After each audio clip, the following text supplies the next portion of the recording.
Alors je prends mon super coussin et je viens m'asseoir pour discuter avec vous. Et je vais en profiter pour remettre de l'huile pour les lèvres. By the way, celle-là est super, c'est celle de chez Florence by Mills et elle est juste super bien. Hello tout le monde, alors je suis évidemment comme toujours ravie de vous retrouver dans une nouvelle vidéo. Aujourd'hui j'avais envie de vous filmer un vlog, c'est une idée qui m'est venue un petit peu à la dernière minute. Pour tout vous dire, là on est mardi et je vais vous publier la vidéo jeudi. Je suis en train de mettre mon téléphone en Do Not Disturb parce que mon téléphone a l'air de sonner quand je suis en train de filmer. Du coup, oui, je vous ai vite mis sur un trépied, sur une boîte, parce que mon trépied pour mon petit appareil photo sert de trépied, enfin de trépied de support pour la Babycam d'Emma. Donc voilà, on en est là. Mais du coup, j'avais envie de vous faire une vidéo pour répondre à vos questions. Je vous ai demandé de m'envoyer les questions que vous aviez sur Instagram, il y en a plusieurs.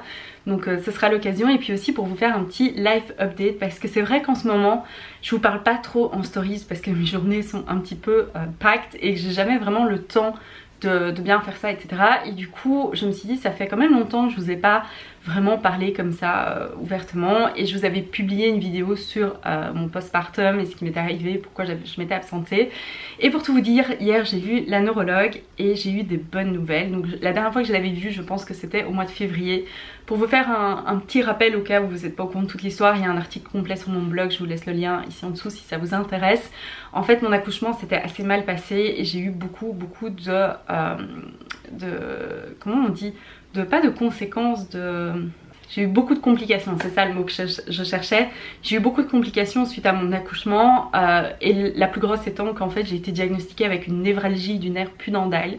Et j'ai eu des crises de douleur pendant 6 à 7 semaines où la douleur, sans déconner, était 10 plus, tout en sachant que j'ai accouché sans péridurale et que ça faisait plus mal que d'accoucher sans péridurale. J'aurais préféré réaccoucher 3, 4, 5 fois sans péridurale que de vivre ces douleurs là. Ça m'a vraiment rendu la vie impossible, je devenais dingue. À la fin il y avait plus de temps où j'avais mal que de temps où je n'avais pas mal. Je ne dormais plus, j'étais vraiment rongée par la douleur, c'était affreux, à tel point que je pouvais pas m'occuper de ma fille parce qu'en fait quand j'avais ces douleurs, en plus de ça j'ai eu un médicament qui ne m'a pas du tout réussi, où j'ai eu des convulsions, j'ai pris énormément de poids avec ce médicament alors que j'ai pas changé ma façon de manger et que j'avais tout perdu après l'accouchement. Donc bref, ça a été une débandade absolue, mais je pouvais plus m'occuper d'Emma en fait parce que j'avais peur de la blesser, parce que j'avais vraiment des mouvements, des spasmes à cause de la douleur. Je contrôlais plus du tout mon corps, c'était vraiment horrible.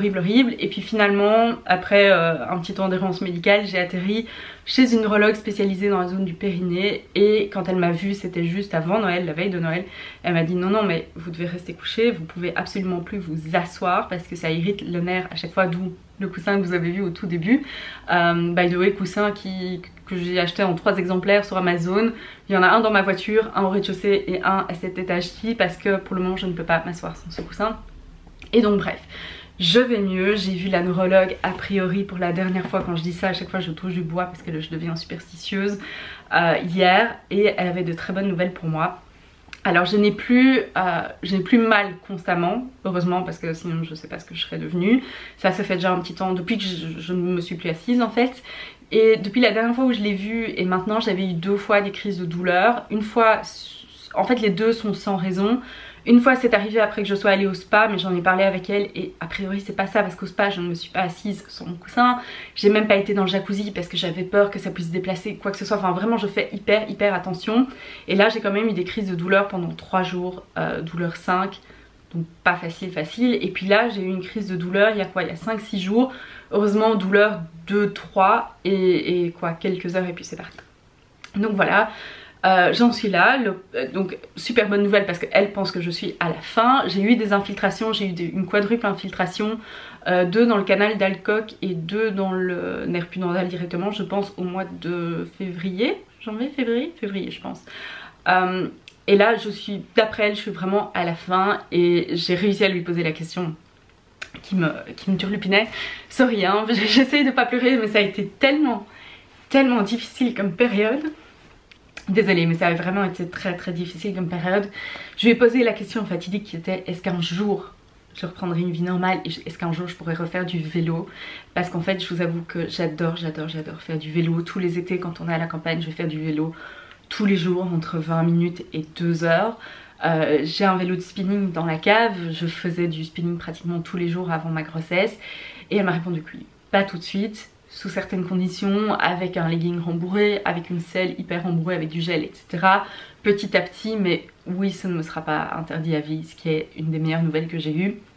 D'après, je vais vraiment complètement guérir et retrouver une vie normale assez rapidement, entre guillemets. Elle m'avait dit 6 mois, là on est pratiquement à 6 mois.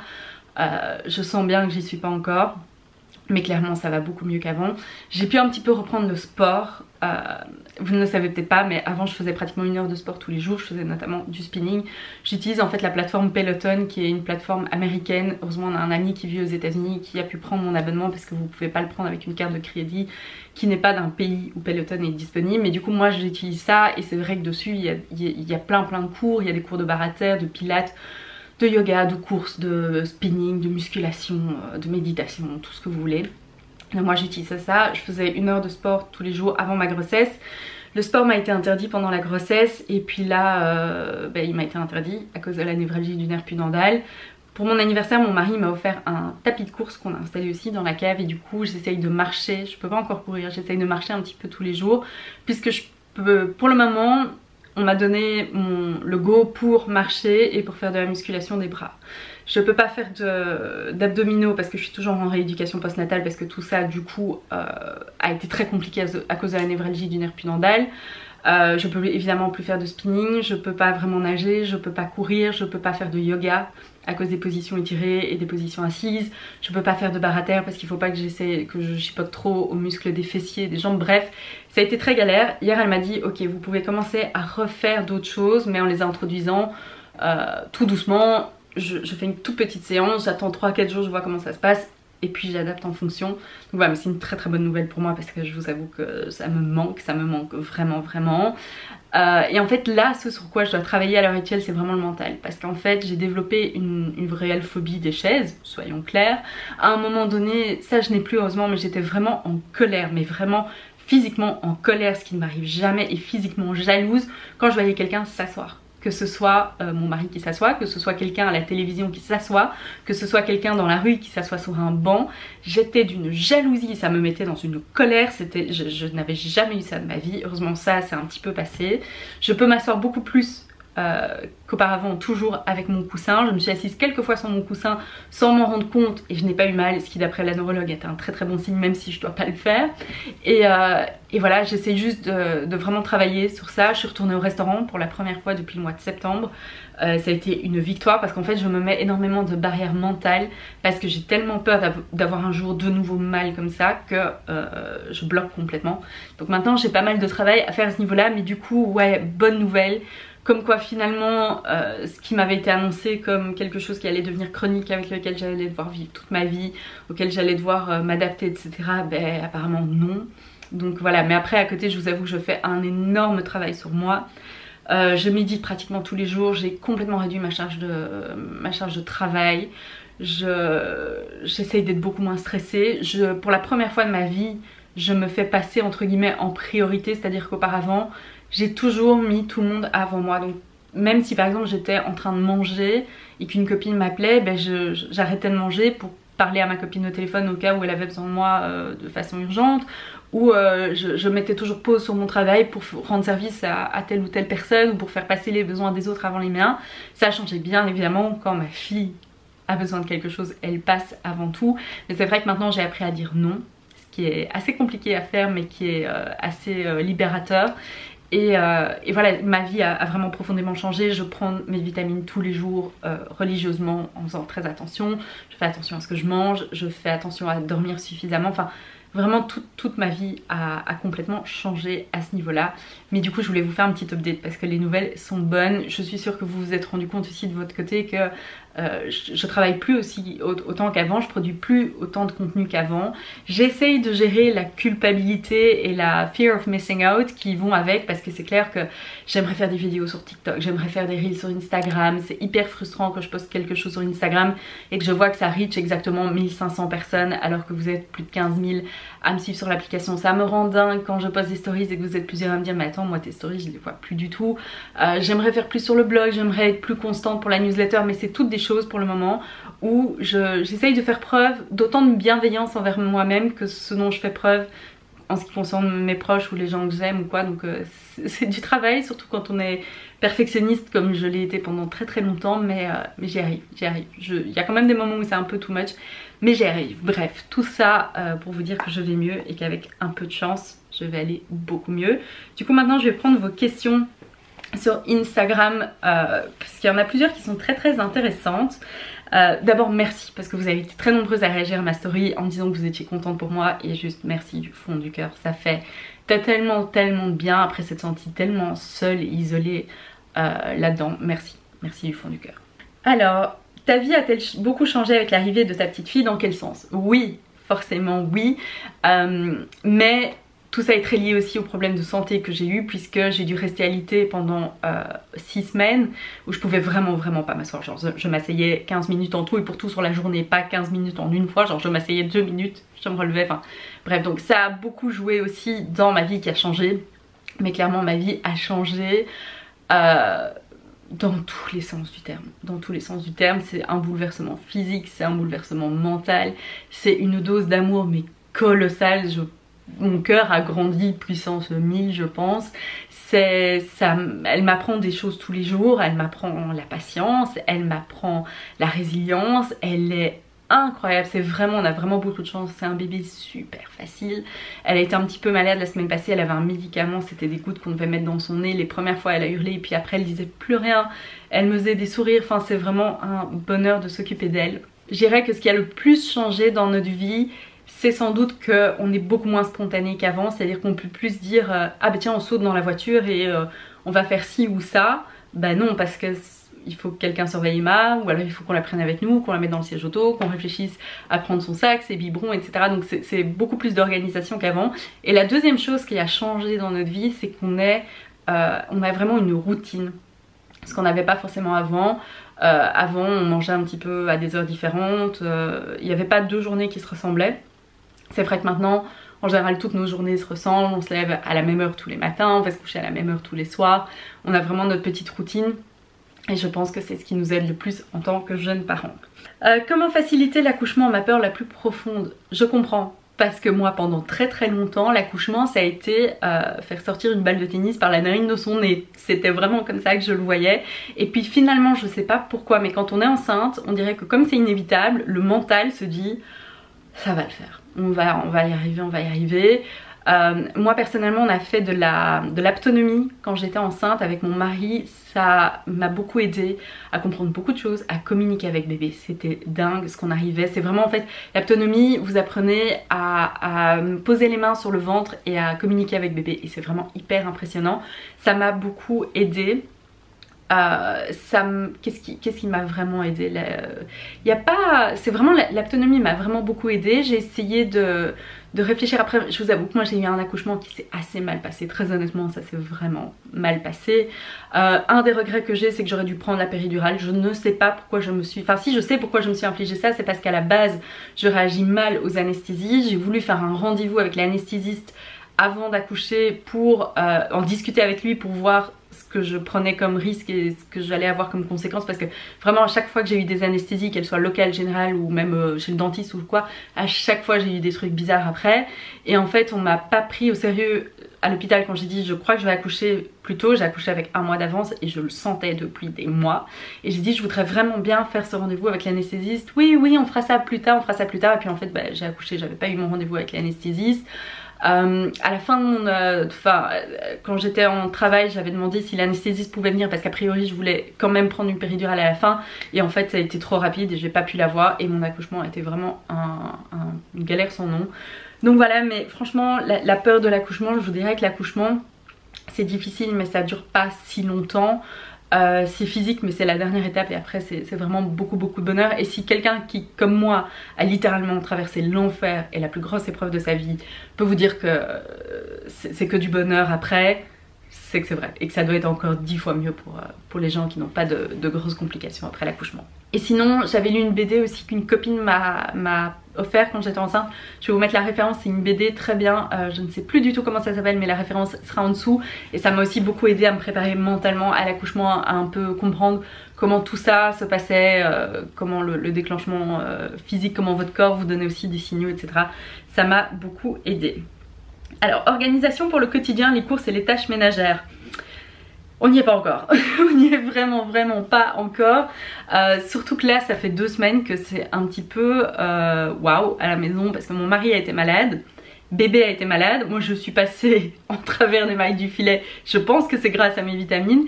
Et puis en fait mon mari est parti quoi 3-4 jours à l'étranger et c'était on a 5 animaux, on a 2 chiens, 3 chats, je vous assure que 2 chiens, 3 chats, un bébé, un mari malade ou absent. Waouh, ça a été vraiment galère. Mais sinon, organisation pour le quotidien, ce qui nous aide le plus en tant que jeunes parents, c'est vraiment d'avoir une routine.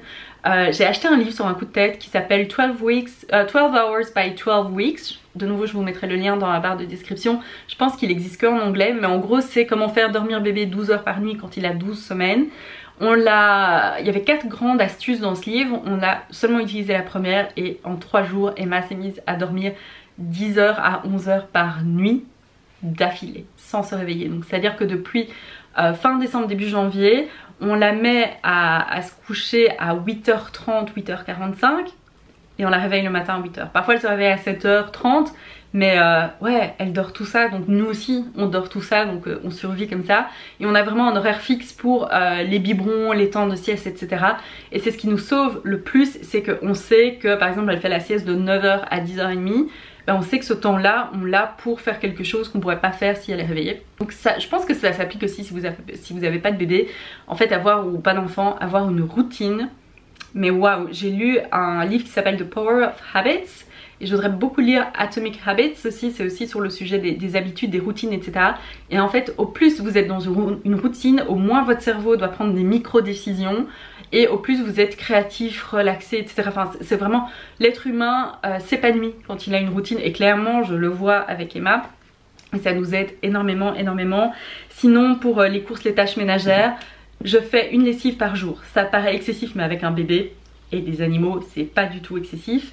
Je fais vraiment une lessive tous les jours, comme ça j'ai pas une pile de linge qui s'accumule et je dois pas passer mon temps le week-end par exemple à faire toutes les lessives. On essaye de faire du meal planning au plus possible, donc préparer, savoir à l'avance ce qu'on va manger pendant la semaine. On a aussi un abonnement à HelloFresh, ce qui est pas mal du tout pour ça, ça enlève la charge mentale de devoir faire les courses, réfléchir à ce qu'on veut manger, ce qu'on doit acheter, préparer, etc. C'est très bien. Et sinon j'ai téléchargé une application qui est super bien, qui s'appelle Structured. Et Structured, j'ai vraiment plus d'accent anglais moi, Structured. Et bon bah là aujourd'hui j'ai pas fait ma journée, mais en fait vraiment par journée vous pouvez mettre ce que vous faites à quel moment de la journée et vous cochez au fur et à mesure. Et sinon faire des brain dumps, il me semble que j'avais fait un article sur ça sur le blog, si pas je vais vous mettre la liste, je crois que c'est en anglais. En gros un brain dump c'est vraiment télécharger tout ce qui est dans son cerveau sur le papier ou sur son ordinateur, vraiment se vider la tête. Et vous avez toute une série de questions déclencheuses, donc ça va être par exemple les rendez-vous médicaux que vous devez prendre, les choses dans la maison à réparer, les choses que vous devez acheter, les gens que vous devez rappeler, tout ce genre de choses. C'est vraiment super pratique pour se vider la tête. Et j'essaye de mettre en place une petite routine Sunday Reset où vraiment tous les dimanches je fais toute une série de choses pour faciliter la semaine.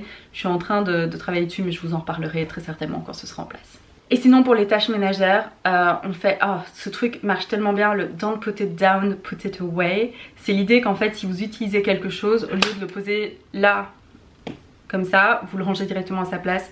Ça vous aide énormément. Sinon quand vraiment c'est le désordre partout dans la maison, je prends 15 à 20 minutes, je mets une minuterie sur mon téléphone et je range ou je nettoie ou j'organise un endroit en particulier. Et ça c'est vraiment si vous avez du mal à vous motiver par exemple à faire un grand nettoyage de printemps ou quoi, vous prenez quelque chose de petit, par exemple votre table de chevet, et pendant 15 minutes ou moins, souvent ça prend moins de temps, vous rangez, vous nettoyez. Et moi ça m'aide vraiment beaucoup. Tu as souvent des douleurs, courage, non, plus maintenant. J'ai eu des douleurs pratiquement non-stop de début novembre à fin décembre. Ça m'a paru très long. En ressenti, j'ai l'impression que ça a duré 5 ans. Horrible, pire truc de ma vie, vraiment pire truc de ma vie. Et il m'est arrivé des trucs pas faciles dans la vie. J'ai fait 3 fausses couches l'une sur l'autre. J'ai eu une grossesse très pénible. Je me suis fracturé le crâne. j'ai de l'endométriose, enfin il m'arrivait des trucs pas cool, c'est de loin le truc le pire que j'ai eu de ma vie. À l'heure actuelle j'ai plus de douleur, c'est à dire que tous les jours, là je vous parle, j'ai pas mal. Mon cerveau peut pas s'empêcher, il y a un tiers de mon cerveau qui pense tout le temps à cette zone et qui, dès qu'il y a un truc, panique complètement. Parfois je sens que dans certaines positions je pourrais me faire mal, donc je change de position, j'arrête de faire ce que je fais ou quoi que ce soit. Mais j'ai eu j'ai eu une grosse crise fin février comme je vous disais, j'ai eu une crise là il y a quoi, 4-5 jours, sans raison. Je sais pas pourquoi j'ai eu des crises, mais voilà, mais il faut dire que je fais hyper attention à tout et voilà. Alors, douleurs liées à l'endométriose après la grossesse, pareil, pire, mieux. Je retouche du bois. Je pense que j'ai plus de douleurs d'endométriose. J'ai clairement eu des douleurs suite à ma névralgie. J'ai eu des douleurs suite au point de suture, tout ça, ce qui s'était mal passé aussi.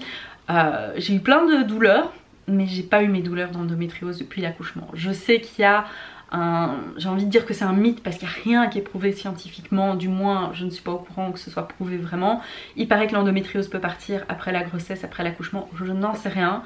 Le fait est que je n'ai plus du tout les problèmes d'endométriose que j'avais avant et je n'ai plus mal de l'endométriose. J'ai eu bien mal avec la névralgie pudendale, beaucoup plus mal que l'endométriose, et je pensais que l'endométriose était une des plus fortes douleurs que j'aurais à subir de ma vie. Non, comme quoi il y a toujours pire, mais voilà, je pense que j'en suis débarrassée. J'ose pas le dire parce que ça m'a tellement empoisonné la vie pendant 15 ans, mais ouais, voilà. Après l'endométriose, moi aussi j'ai beaucoup utilisé le Livia. Si vous avez de l'endométriose, n'hésitez pas à me poser vos questions par message privé ou quoi, je serais ravie de partager avec vous mes conseils. Il y a plusieurs articles sur le blog à ce sujet là aussi, que ce soit à propos du quotidien, des douleurs, de l'opération. N'hésitez vraiment pas, parce que j'ai pas envie de dire que c'est un sujet qui me passionne, mais c'est un sujet qui me touche tellement et qui me tient tellement à cœur, parce que tellement de femmes souffrent de ça et on n'écoute pas une femme qui a mal. Ça c'est la constante que j'ai eue toute ma vie. Quand je vais chez un médecin, la plupart des médecins, que je leur dis que j'ai très mal,